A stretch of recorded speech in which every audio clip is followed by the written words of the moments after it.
The ocean to me is it's my church, it's my temple, it's my synagogue, it's my mosque, it's where I feel the most spiritual.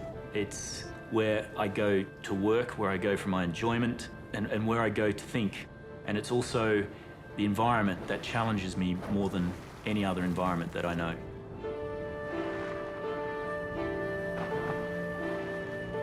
I remember the first time I saw a picture of a blue whale, which was in a National Geographic magazine. A drawing of the whale, and then a tiny human standing beside it. And as an 8-year-old, I couldn't imagine that there was anything that big.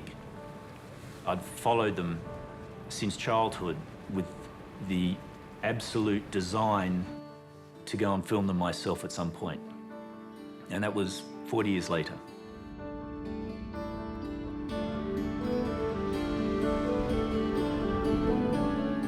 We travelled up and down, 50 miles off the coast for 2 weeks, trying to get close to these animals.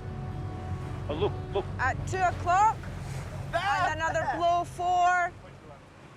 And it looks like he's going to fluke up and dive. So he'll probably be down for another 10 minutes or so.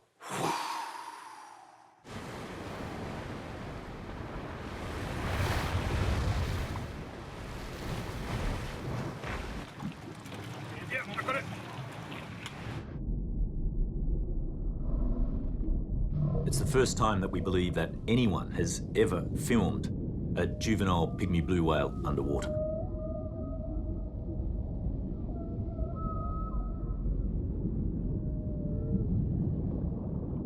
They look like freight trains, like enormous spaceships that just travel effortlessly.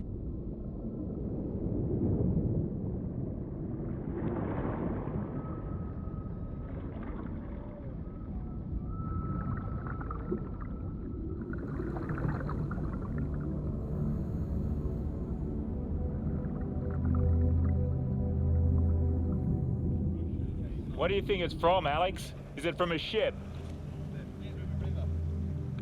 We were in the Indian Ocean off the coast of Sri Lanka, where there hasn't been any commercial fishing because of the civil war. The beaches have been closed for up to 30 years. We thought this was a relatively pristine environment. This is all some of the rubbish that we found in the floating jetsam and flotsam in the ocean. We'll get Ben to go through it, but there's even a pack of unopened biscuits. You can see it's been there for some time with the mollusks that are growing off it. There's crabs. There's a crab in there. Yeah, look. So quite extraordinary. Another one here. This is right in their environment. They take in hundreds of gallons of water, they express that water, and they feed off the krill and tiny fish. But they can't tell the difference between krill and plastic. I started to wonder what's happening in oceans elsewhere on the planet. I didn't know that in the last 10 years, we've made more plastic than we did in the century before that. Half of those plastic products are considered disposable. But think about it. How can a disposable product be made of a material that's indestructible? Where does it go?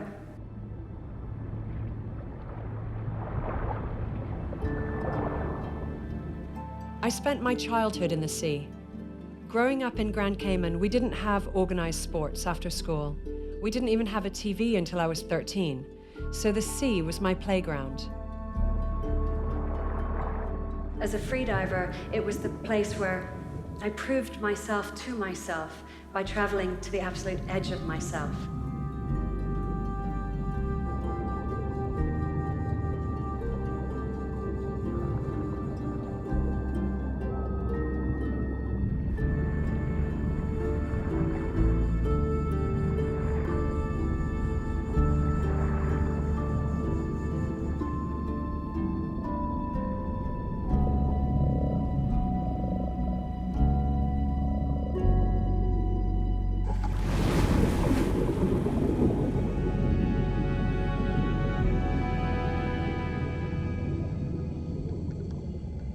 525 feet is beyond the crushing depth of Second World War submarines.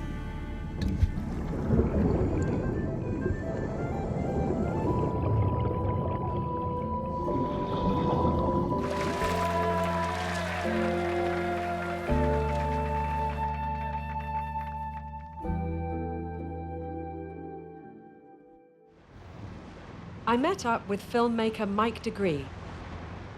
It'll be interesting to see just how far-reaching it really is to be this far offshore and see whether the plastic that we know is coming from that direction is winding out in the depths out here, right? I'm really looking forward to, of course, diving the sub, but diving the sub in the Med, a place that has more fishing impact than most bodies of water on the planet.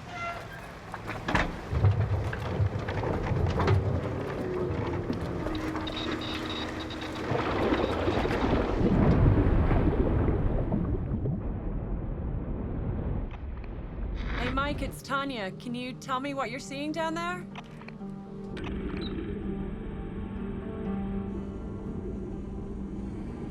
So we're just under 400 meters now.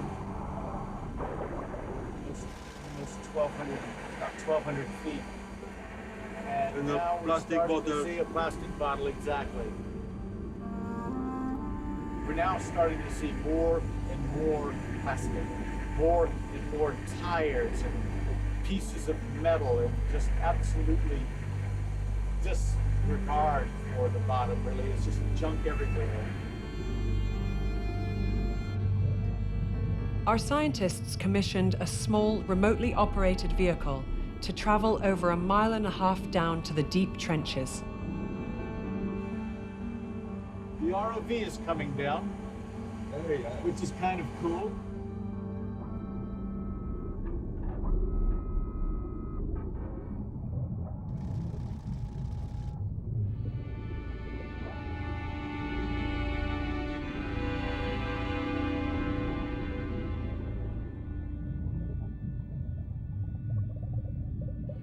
Here, where the daylight never reaches, the eddies and currents have collected scores of plastic bottles.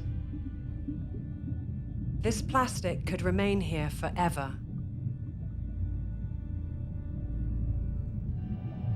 About 8 million tons of plastic is dumped into the world's oceans every year. More than 50% of marine debris, including plastic, sinks to the bottom of the ocean. Where in the world can you go anymore and not find plastic?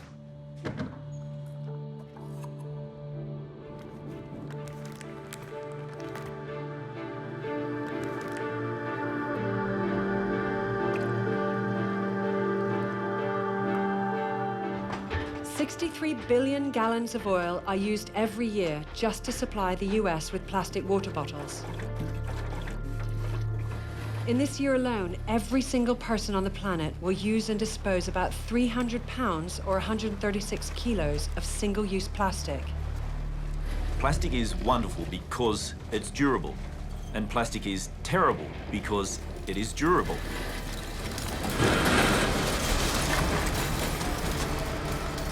Almost every piece of plastic ever made is still on the planet in some form or another. Plastic production globally this year is expected to be more than 300 million tons. Half of which we'll use just once and then throw away. By 2050, when the population explodes to almost 10 billion people, it's expected that plastic production will triple. The problem with that is that today only a fraction of the plastic that we produce is recycled. The rest ends up in our environment, and it's coating our land and our oceans like a disease. Over 80% of ocean plastic leaks from land-based sources. Even if you don't live near the ocean, chances are your plastic garbage has found its way to the sea. Our oceans are driven by 5 major circular currents, or gyres. These are created by the Earth's rotation and the resulting predominant winds. Each continent is affected by these massive systems. They collect waste flowing from our rivers and coastlines, and over time, anything floating within the gyre will eventually move towards the center of the gyre.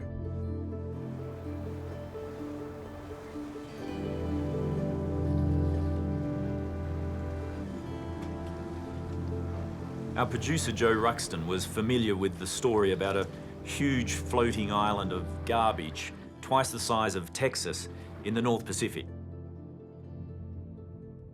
Joe joined Dr. Andrea Neal and her team on an expedition to this great Pacific garbage patch.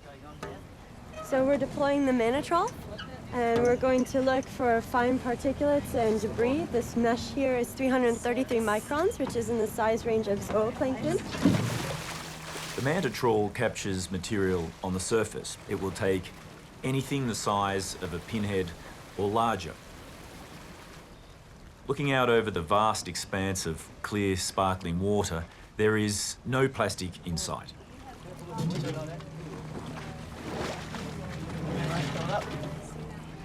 The contents of the trawl are emptied and floated. The tiny pieces of plastic then reveal themselves to Joe and Dr. Neal.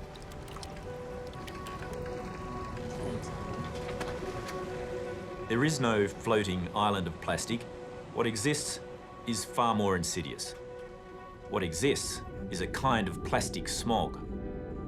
These tiny pieces of plastic that are floating on the surface of the ocean come from larger pieces.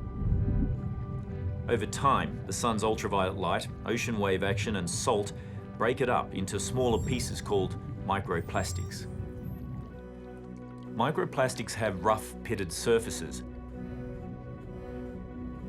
Waterborne chemicals from industry and agriculture stick to microplastics, making them toxic poison pills.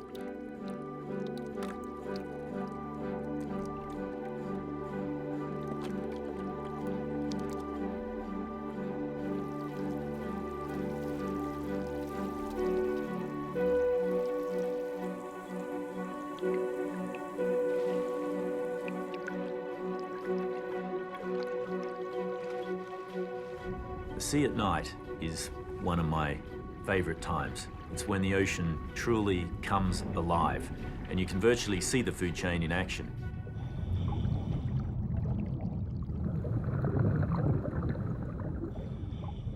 Zooplankton feed on phytoplankton, small fish feed on zooplankton, squid feed on small fish, and so it goes on, up and up the food chain. There's some ectophids in there. Wow, as well as these ones. Well, should we get them on the table and open them up and have a look and see what's in there? We'll start with this guy. I handpicked the pieces of plastic. This is what we found. So what this means is the feeding that's occurring on the surface of the ocean has these plastic fragments floating around and is actually intermixing in the food chain. You know that plastic doesn't degrade. And most of the time we say it breaks down, but that's probably not an accurate way to say it. It actually breaks up, so it's more proliferated. And when it's proliferated, there's more opportunities for plastics to be ingested. Many of the marine creatures eating this kind of plastic are in our food chain. Does that mean then that this plastic is getting inside of us? The problem is these plastics adsorb chemicals that are free-floating in the ocean. So when the fish eat the plastics, those toxins then migrate from the plastic into the mussels or the fats, the parts that we like to eat in fish. Building up in the fish then as they eat more and more of them. And so that's the part we like to eat, and that's where these chemicals migrate to. In a recent study published in Scientific Reports, UC Davis researchers examined 76 fish slated for human consumption in Indonesia and 64 in California. They found that in both groups, roughly 1/4 had anthropogenic debris in their guts. When sampling blue mussels at 6 locations along the coastlines of France, Belgium, and the Netherlands, microplastics were present in every single organism examined. When you eat shellfish, you're often eating the entire animal, so you're more likely to eat plastic.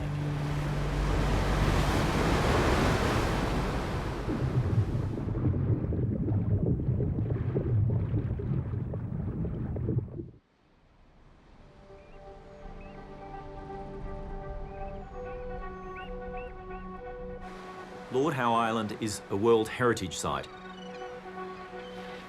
and home to migratory seabirds like the shearwater. Seabirds are incredibly helpful because they act like an army of scientists. They travel thousands of miles across the ocean. They pick up plastic off the surface of the ocean. They bring it back to their rookeries where they feed it to their chicks. And that provides an incredible amount of scientific data in terms of where the plastic comes from, its distribution, and how it breaks up on the ocean surface. Dr. Jennifer Lavers, she devoted her life to studying the plight of seabirds.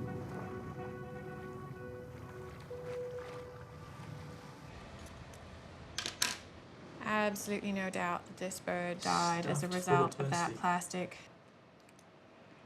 Unbelievable.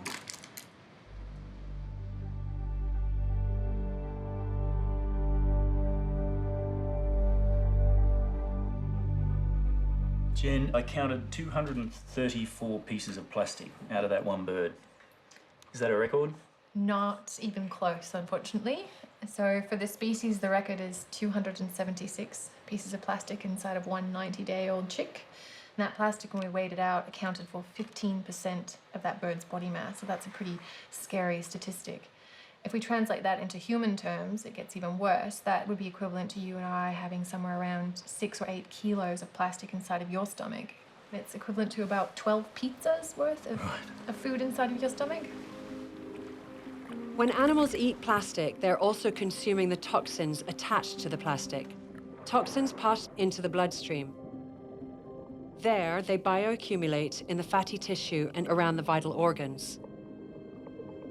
When animals use the stored fat, the toxins circulate around the body, interfering with reproduction, metabolism, growth, kidney, and liver function. No one knows how much plastic has accumulated in the sea in the last 50 years, but one thing is sure, the pace has picked up. The world of plastics is present everywhere. Yet this presence is but a premonition of a future world. Our children will see a bit of that world, and our grandchildren will not see the end of it.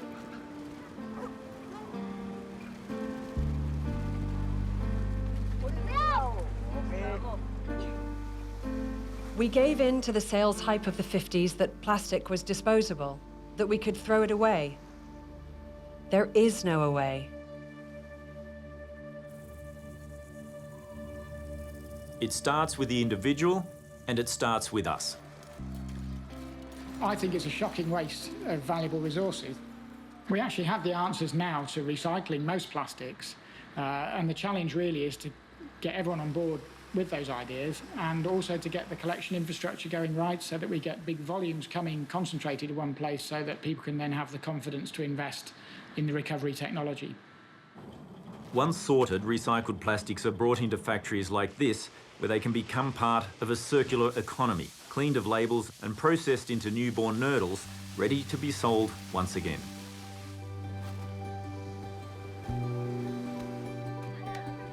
David Katz and Sean Frankson founded the Plastic Bank.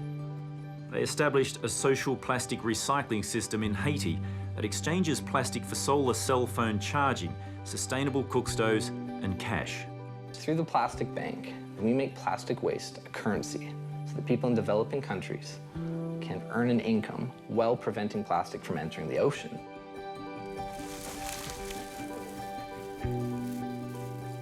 What do? You can't possibly filter out these tiny particles from the entire ocean. You can't filter the entire ocean. In fact, so much plastic is in the ocean now in a form that we really can't get to it, that I feel the emphasis needs to immediately shift toward stop putting it in.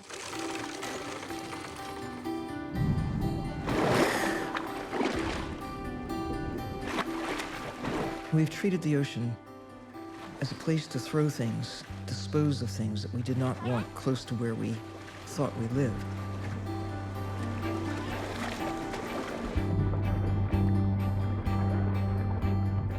The whole planet is where we live. There is no away that you can put things and expect that they're really away.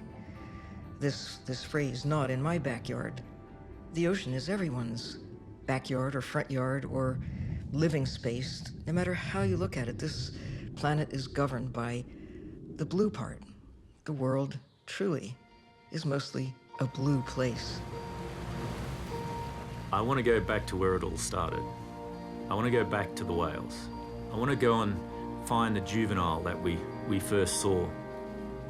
If whales could talk to us, I imagine they would ask us, what were we thinking?